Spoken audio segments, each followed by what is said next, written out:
ছায়াবাজি পুতুল রূপে বানায়া মানুষ, যেমনি নাচাও তেমনি নাচে পুতুলের কি দোষ। ছায়াবাজি পুতুল রূপে বানায়া মানুষ, যেমনি নাচাও তেমনি নাচে পুতুলের কি দোষ। যেমনি নাচাও তেমনি নাচি, যেমনি নাচাও তেমনি নাচি।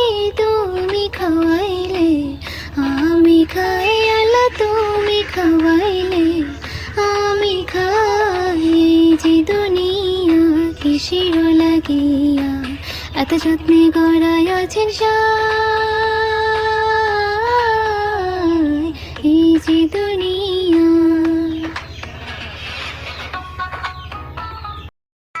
এই যে দুনিয়া কিসের লাগিয়া এত যত্নে গড়াইয়াছেন সাই।